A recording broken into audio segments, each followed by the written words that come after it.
तथा परे प्राणापान गतिरुद्ध्वा प्राणायाम परायणा। बहुत से योगी अपान वायु में प्राण वायु का हवन करते हैं और उसी प्रकार प्राण वायु में अपान वायु का हवन करते हैं। इससे सूक्ष्म अवस्था हो जाने पर अन्य योगी जन प्राण और अपान दोनों की गति रोककर प्राणायाम के परायण हो जाते हैं। जिसे श्री कृष्ण प्राण अपान कहते हैं उसी को महात्मा बुद्ध अनापान कहते हैं। इसी को उन्होंने श्वास प्रश्वास भी कहा है। प्राण वो श्वास है जिसे आप भीतर खींचते हैं और अपान वो श्वास है जिसे आप बाहर छोड़ते हैं।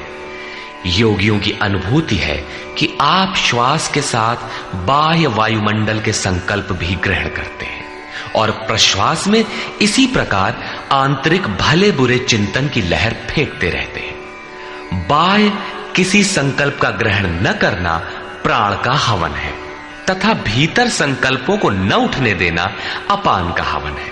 न भीतर से किसी संकल्प का स्फुरण हो और न ही बाह्य दुनिया में चलने वाले चिंतन अंदर क्षोभ उत्पन्न कर पाए। इस प्रकार प्राण और अपान दोनों की गति सम हो जाने पर प्राणों का याम अर्थात निरोध हो जाता है। यही प्राणायाम है। ये मन की विजितावस्था है। प्राणों का रुकना और मन का रुकना एक ही बात है। प्रत्येक महापुरुष ने इस प्रकरण को लिया है। वेदों में इसका उल्लेख है। चत्वारि वाक पारमिता पदानि। इसी को पूज्य महाराज जी कहा करते थे। हो, एक ही नाम को 4 श्रेणियों से जपा जाता है। बैखरी, मध्यमा, पश्यंती और परा। बैखरी उसे कहते हैं जो व्यक्त हो जाए। नाम का इस प्रकार उच्चारण हो कि आप सुने और बाहर कोई बैठा हो तो उसे भी सुनाई पड़े। मध्यमा अर्थात मध्यम स्वर में जप, जिसे केवल आप ही सुने, बगल में बैठा हुआ व्यक्ति भी उस उच्चारण को सुन न सके। ये उच्चारण कंठ से होता है। धीरे धीरे नाम की धुन बन जाती है, डोर लग जाती है। साधना और सूक्ष्म हो जाने पर पश्यंती अर्थात नाम देखने की अवस्था आ जाती है। फिर नाम को जपा नहीं जाता, यही नाम श्वास में ढल जाता है। मन को दृष्टा बनाकर खड़ा कर दें, देखते बर रहे कि सांस कहती क्या है, सांस आती है कब, बाहर निकलती है कब, कहती है क्या। महापुरुषों का कहना है कि ये सांस नाम के सिवाय और कुछ कहती ही नहीं। साधक नाम का जप नहीं करता, केवल उससे उठने वाली धुन को सुनता है, सांस को देखता भर है, इसलिए इसे पश्यंती कहते हैं।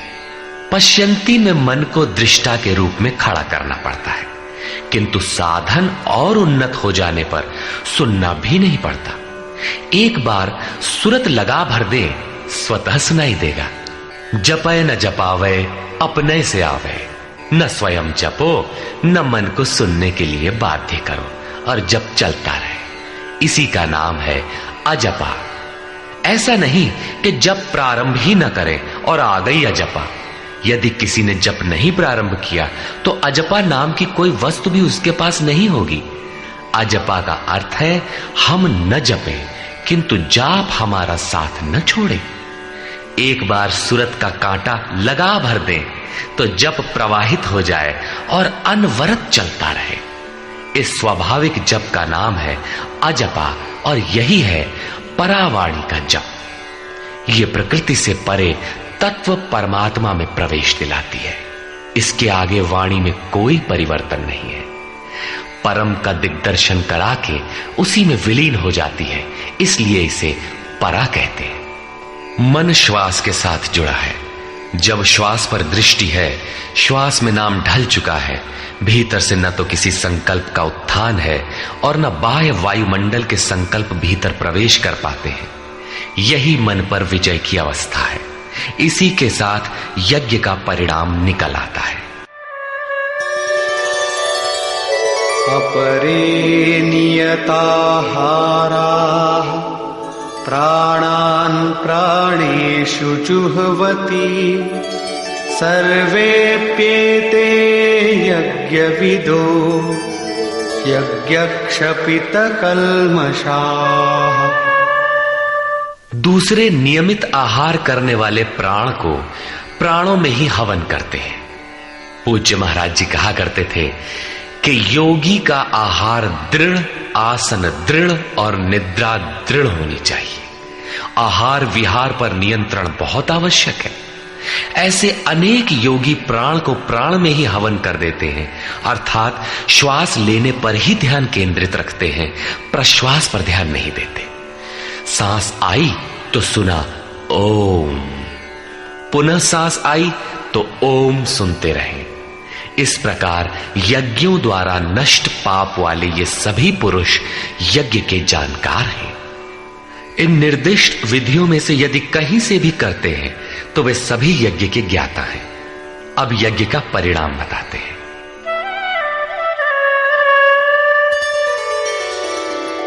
यज्ञशिष्टामृतभुजो यान्ति ब्रह्म सनातनम् नायं लोकोऽस्त्ययज्ञस्य कुतोऽन्यः कुरु सत्तम।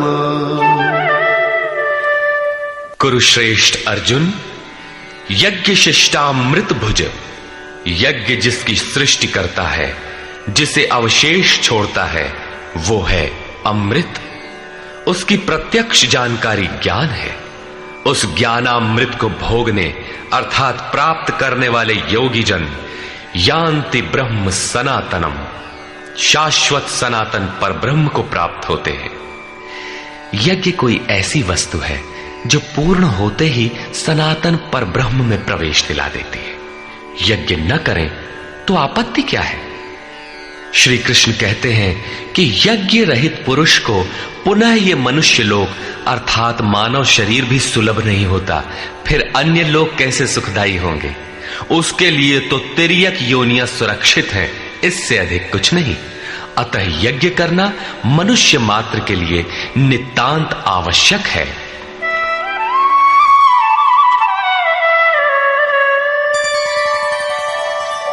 एवं बहुविधा यज्ञा वितता ब्रह्मणो मुखे कर्मजान् विद्धितान् सर्वान् एवं ज्ञात्वा विमोक्ष्यसे। इस प्रकार उपर्युक्त बहुत प्रकार के यज्ञ वेद की वाणी में कहे गए हैं, ब्रह्म के मुख से विस्तारित है। प्राप्ति के पश्चात महापुरुषों के शरीर को परब्रह्म धारण कर लेता है। ब्रह्म से अभिन्न अवस्था वाले उन महात्माओं की बुद्धि मात्र यंत्र होती है, उनके द्वारा वो ब्रह्म ही बोलता है। उसकी वाणी में इन यज्ञों का विस्तार किया गया है। इन सब यज्ञों को तू कर्म जान विद्धि, कर्म से उत्पन्न हुआ जान। यही पहले भी कहे आए हैं, यज्ञ कर्म समुद्भवः। उन्हें इस प्रकार क्रियात्मक चलकर जान लेने पर, जैसा अभी बताया था, यज्ञ करके जिनका पाप नष्ट हो चुका हो वही यज्ञ के यथार्थ ज्ञाता है। अतः अर्जुन, तू विमोक्ष्य से, संसार बंधन से पूर्णतः छूट जाएगा। यहां योगेश्वर ने कर्म को स्पष्ट कर दिया। वो हरकत कर्म है जिससे उपर्युक्त यज्ञ पूर्ण होते हैं। अब यदि दैवी संपत्ति का अर्जन, सद्गुरु का ध्यान, इंद्रियों का संयम, श्वास का प्रश्वास में हवन, प्रश्वास का श्वास में हवन, प्राण अपान की गति का निरोध खेती करने से होता हो, व्यापार नौकरी या राजनीति करने से होता हो, तो आप करिए। यज्ञ तो ऐसी क्रिया है जो पूर्ण होते ही तत्क्षण परब्रह्म में प्रवेश दिला देती है। बाह्य किसी भी कार्य से आप तत्क्षण ब्रह्म में प्रवेश पा जाते हो तो कीजिए। वस्तुतः ये सब के सब यज्ञ चिंतन की अंतः क्रियाएं, आराधना का चित्रण है जिससे आराध्य देव विदित होता है। यज्ञ उस आराध्य तक की दूरी तय करने की निर्धारित प्रक्रिया विशेष है। ये यज्ञ श्वास प्रश्वास, प्राणायाम इत्यादि जिस क्रिया से संपन्न होते हैं उस कार्य प्रणाली का नाम कर्म है। कर्म का शुद्ध अर्थ है आराधना, चिंतन। प्रायः लोग कहते हैं कि संसार में कुछ भी किया जाए हो गया कर्म, कामना से रहित होकर कुछ भी करते जाओ हो गया निष्काम कर्मयोग। कोई कहता है कि अधिक लाभ के लिए विदेशी वस्त्र बेचते हैं तो आप सकामी हैं, देश सेवा के लिए स्वदेशी बेचें तो हो गया निष्काम कर्मयोग। निष्ठापूर्वक नौकरी करें, हानि लाभ की चिंता से मुक्त होकर व्यापार करें, हो गया निष्काम कर्मयोग। जय पराजय की भावना से मुक्त होकर युद्ध करें, चुनाव लड़ें, हो गए निष्कर्मी। मरोगे तो मुक्ति हो जाएगी? वस्तुतः ऐसा कुछ भी नहीं है। योगेश्वर श्री कृष्ण ने स्पष्ट शब्दों में बताया कि इस निष्काम कर्म में निर्धारित क्रिया एक ही है, व्यवसायात्मिका बुद्धि रेकेह कुरु नंदन। अर्जुन, तू निर्धारित कर्म को कर, यज्ञ की प्रक्रिया ही कर्म है। यज्ञ क्या है? श्वास प्रश्वास का हवन, इंद्रियों का संयम, यज्ञ स्वरूप महापुरुष का ध्यान, प्राणायाम, प्राणों का निरोध। ये यज्ञ जिससे होने लगे उस क्रिया का नाम कर्म है। संपूर्ण गीता में एक भी श्लोक ऐसा नहीं है जो सांसारिक कार्य व्यापारों का समर्थन करता हो। प्रायः यज्ञ का नाम आने पर लोग बाहर एक यज्ञ वेदी बनाकर तिल जौ लेकर स्वाहा बोलते हुए हवन प्रारंभ कर देते हैं। ये एक धोखा है। द्रव्य यज्ञ दूसरा है जिसे श्री कृष्ण ने कई बार कहा, किंतु पशु बलि, वस्तुदाह इत्यादि से इसका कोई संबंध नहीं है। श्रेयान् द्रव्यमयाद् यज्ञात् ज्ञानयज्ञः परन्तप सर्वं कर्माखिलं पार्थ ज्ञाने परिसमाप्यते। अर्जुन, सांसारिक द्रव्यों से सिद्ध होने वाले यज्ञ की अपेक्षा ज्ञान यज्ञ, जिसका परिणाम ज्ञान अर्थात साक्षात्कार है, यज्ञ जिसकी सृष्टि करता है, उस अमृत तत्व की जानकारी का नाम ज्ञान है। ऐसा यज्ञ श्रेयस्कर है, परम कल्याणकारी है। हे पार्थ, संपूर्ण कर्म ज्ञान में शेष हो जाते हैं, परिसमाप्यते, भली प्रकार समाहित हो जाते हैं। ज्ञान यज्ञ की पराकाष्ठा है, उसके पश्चात कर्म किए जाने से न कोई लाभ है और न छोड़ देने से उस महापुरुष की कोई क्षति ही होती है। इस प्रकार भौतिक द्रव्यों से होने वाले यज्ञ भी यज्ञ है, किंतु उस यज्ञ की तुलना में जिसका परिणाम साक्षात्कार है, उस ज्ञान यज्ञ की अपेक्षा अत्यंत अल्प है। आप करोड़ का हवन करें, सैकड़ों यज्ञ वेदी बना लें, सतपथ पर द्रव्य लगावें, साधु संत महापुरुषों की सेवा में द्रव्य लगावें, किंतु इस ज्ञान यज्ञ की अपेक्षा अल्प है। वस्तुतः यज्ञ श्वास प्रश्वास का है, इंद्रियों के संयम का है, मन के निरोध का है, जैसा श्री कृष्ण अभी बता आए हैं। इस यज्ञ को प्राप्त कहां किया जाए, उसकी विधि कहां से सीखें? यथा तद्विद्धि प्रणिपातेन परिप्रश्नेन सेवया उपदेक्षन्ति ते ज्ञानम् ज्ञानिनस्तत्त्वदर्शिनः। इसलिए अर्जुन, तू तत्वदर्शी महापुरुष के पास जाकर भली प्रकार प्रणत होकर अर्थात दंडवत प्रणाम करके, अहंकार त्याग कर, शरण होकर, भली प्रकार सेवा करके, निष्कपट भाव से प्रश्न करके तो उस ज्ञान को जान। वे तत्व को जानने वाले ज्ञानी जन तेरे लिए उस ज्ञान का उपदेश करेंगे, साधना पथ पर चलाएंगे। समर्पित भाव से सेवा करने के उपरांत ही इस ज्ञान को सीखने की क्षमता आती है। तत्वदर्शी महापुरुष परम तत्व परमात्मा का प्रत्यक्ष दिग्दर्शन करने वाले हैं। वे यज्ञ की विधि विशेष के ज्ञाता हैं और वही आपको भी सिखाएंगे। यदि अन्य यज्ञ होता तो ज्ञानी तत्वदर्शी की क्या आवश्यकता थी? स्वयं भगवान के सामने ही तो अर्जुन खड़ा था, भगवान उसे तत्वदर्शी के पास क्यों भेजते हैं? वस्तुतः श्री कृष्ण एक योगी थे। उनका आशय है कि आज तो अनुरागी अर्जुन मेरे समक्ष उपस्थित है, भविष्य में अनुरागियों को कहीं भ्रम न हो जाए कि श्री कृष्ण तो चले गए, अब किसकी शरण जाए।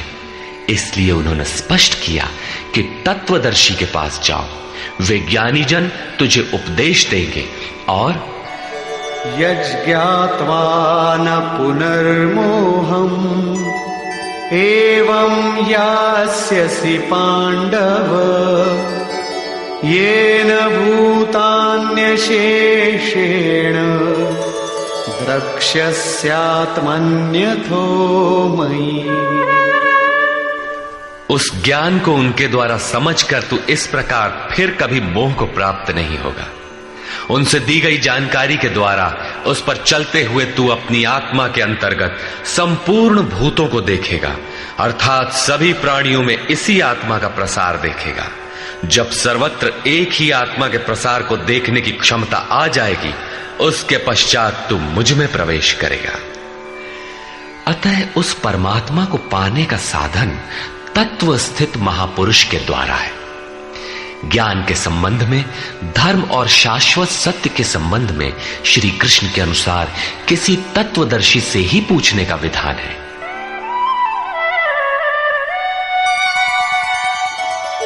अपि चेदसि पापेभ्यः सर्वेभ्यः पापकृत्तमः सर्वं ज्ञानप्लवेनैव वृजिनं संतरिष्यसि। यदि तू सब पापियों से भी अधिक पाप करने वाला है, तब भी ज्ञान रूपी नौका द्वारा सभी पापों से निसंदेह भली प्रकार तर जाएगा। इसका आशय आप ये न लगा ले कि अधिक से अधिक पाप करके कभी भी तर जाएंगे। श्री कृष्ण का आशय मात्र यही है कि कहीं आप भ्रम में न रहे कि हम तो बड़े पापी हैं, हमसे पार नहीं लगेगा। ऐसी कोई गुंजाइश न निकाल ले। इसलिए श्री कृष्ण प्रोत्साहन और आश्वासन देते हैं कि सब पापियों के पापों के समूह से भी अधिक पाप करने वाला हो, फिर भी तत्वदर्शियों से प्राप्त ज्ञान रूपी नौका द्वारा तू निसंदेह संपूर्ण पापों को अच्छी प्रकार पार कर जाएगा। किस प्रकार? यथैधांसि समिद्धोऽग्निः भस्मसात् कुरुतेऽर्जुन ज्ञानाग्निः सर्वकर्माणि भस्मसात् कुरुते तथा।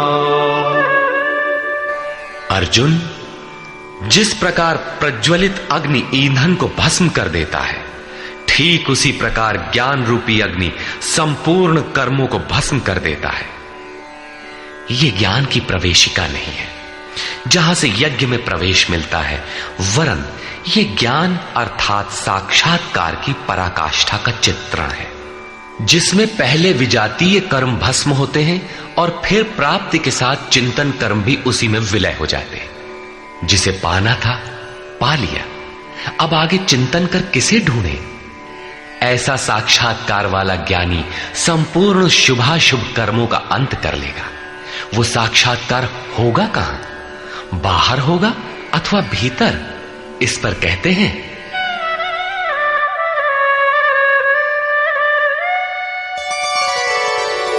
नहि ज्ञानेन सदृशं पवित्रमिह विद्यते तत्स्वयं योग संसिद्धः कालेनात्मनि विन्दति।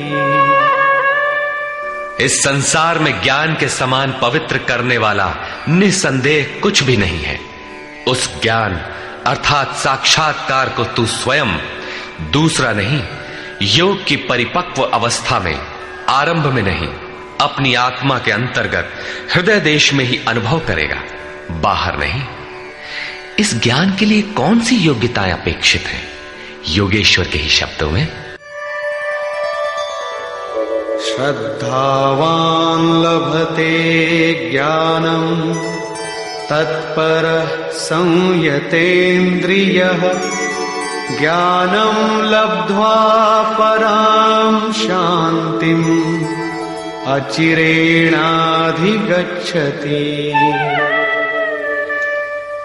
श्रद्धावान तत्पर तथा संयतेंद्रिय पुरुष ही ज्ञान प्राप्त कर पाता है। भावपूर्वक जिज्ञासा नहीं है तो तत्वदर्शी की शरण जाने पर भी ज्ञान नहीं प्राप्त होता।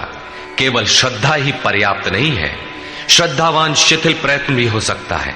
अतः महापुरुष द्वारा निर्दिष्ट पथ पर तत्परता से अग्रसर होने की लगन आवश्यक है।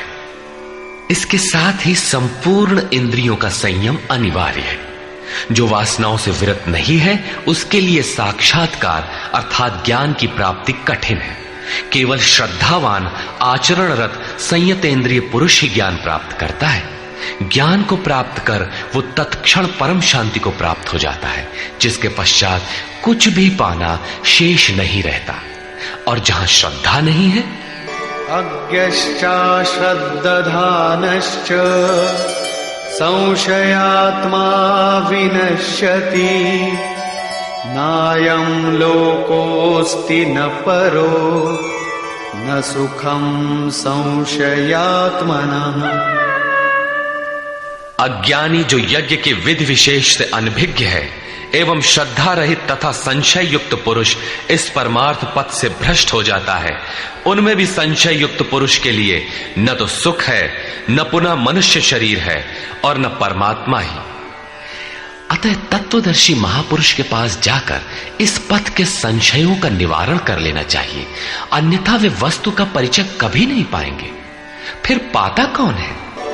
योग संन्यस्त कर्माणं ज्ञान संचिन्न संशयम् आत्मवन्तं न कर्माणि निबध्नन्ति धनंजय। जिसके कर्म योग द्वारा भगवान में समाहित हो चुके हैं, जिसका संपूर्ण संशय परमात्मा की प्रत्यक्ष जानकारी द्वारा नष्ट हो गया है, परमात्मा से संयुक्त ऐसे पुरुष को कर्म नहीं बांधते। योग के द्वारा ही कर्मों का शमन होगा, ज्ञान से ही संशय नष्ट होगा। इसीलिए श्री कृष्ण कहते हैं, तस्मादज्ञान संभूतं हृत्स्थं ज्ञानासिनात्मनः चित्वैनं संशयं योगम् आतिष्ठोत्तिष्ठ भारत। इसलिए भरतवंशी अर्जुन, तू योग में स्थित हो और अज्ञान से उत्पन्न हुए हृदय में स्थित अपने संशय को ज्ञान रूपी तलवार से काट युद्ध के लिए खड़ा हो। जब साक्षात्कार में बाधक संशय शत्रु मन के भीतर है तो बाहर कोई किसी से क्यों लड़ेगा? वस्तुतः जब आप चिंतन पथ पर अग्रसर होते हैं तब संशय से उत्पन्न बाह्य प्रवृत्तियां बाधा के रूप में स्वाभाविक है। ये शत्रु के रूप में भयंकर आक्रमण करती है। संयम के साथ यज्ञ की विधि विशेष का आचरण करते हुए इन विकारों का पार पाना ही युद्ध है, जिसका परिणाम परम शांति है। यही अंतिम विजय है, जिसके पीछे हार नहीं है। निष्कर्ष, इस अध्याय के आरंभ में योगेश्वर श्री कृष्ण ने कहा कि इस योग को आरंभ में मैंने सूर्य के प्रति कहा, सूर्य ने मनु से और मनु ने इक्ष्वाकु के प्रति कहा और उनसे राजर्षियों ने जाना। मैंने अथवा अव्यक्त स्थिति वाले ने कहा।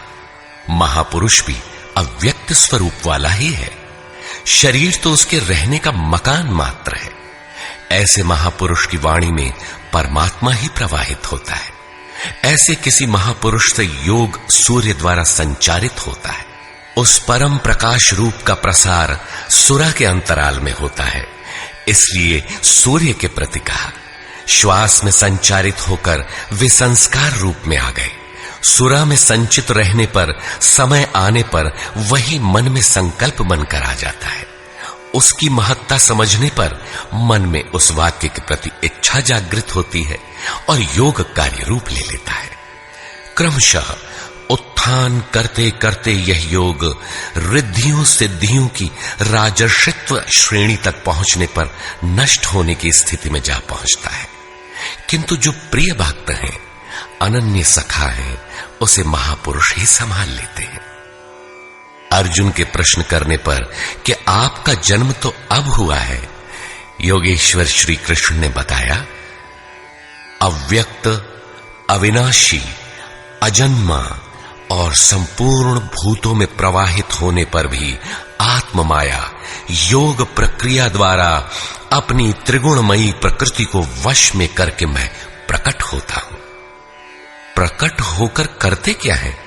साध्य वस्तुओं को परित्राण देने तथा जिनसे दूषित उत्पन्न होते हैं उनका विनाश करने के लिए, परम धर्म परमात्मा को स्थिर करने के लिए मैं आरंभ से पूर्ति पर्यंत पैदा होता हूं। मेरा वह जन्म और कर्म दिव्य है, उसे केवल तत्वदर्शी ही जान पाते हैं।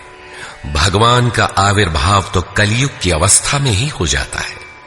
यदि सच्ची लगन हो किंतु आरंभिक साधक समझ ही नहीं पाता कि यह भगवान बोल रहे हैं या यूं ही संकेत मिल रहे हैं।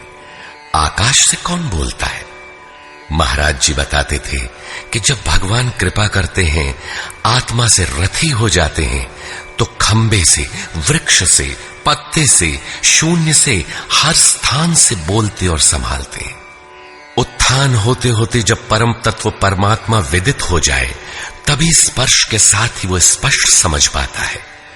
इसलिए अर्जुन, मेरे उस स्वरूप को तत्वदर्शियों ने देखा और मुझे जानकर वे तत्क्षण मुझ में ही प्रविष्ट हो जाते हैं, जहां से पुनः आवागमन में नहीं आते।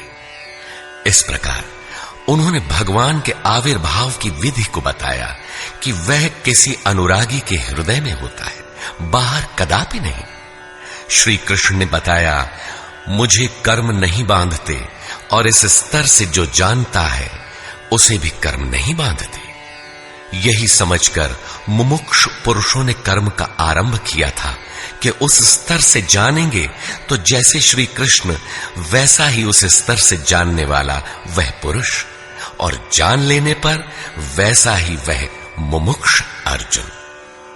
यह उपलब्धि निश्चित है यदि यज्ञ किया जाए। यज्ञ का स्वरूप बताया, यज्ञ का परिणाम परम तत्व, परम शांति बताया। इस ज्ञान को पाया कहां जाए? इस पर किसी तत्वदर्शी के पास जाने और उन्हें विधियों से पेश आने को कहा, जिससे वे महापुरुष अनुकूल हो जाए। योगेश्वर ने स्पष्ट किया कि वह ज्ञान तू स्वयं आचरण करके पाएगा, दूसरे के आचरण से तुझे नहीं मिलेगा। वह भी योग की सिद्धि के काल में प्राप्त होगा, प्रारंभ में नहीं। वह ज्ञान अर्थात साक्षात्कार हृदय देश में होगा, बाहर नहीं। श्रद्धालु, तत्पर, संयतेंद्रिय एवं संशय रहित पुरुष ही इसे प्राप्त करता है।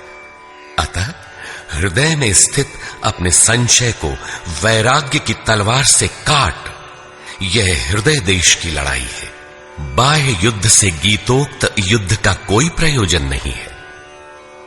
इस अध्याय में योगेश्वर श्री कृष्ण ने मुख्य रूप से यज्ञ का स्वरूप स्पष्ट किया और बताया कि यज्ञ जिससे पूरा होता है उसे करने अर्थात कार्य प्रणाली का नाम कर्म है।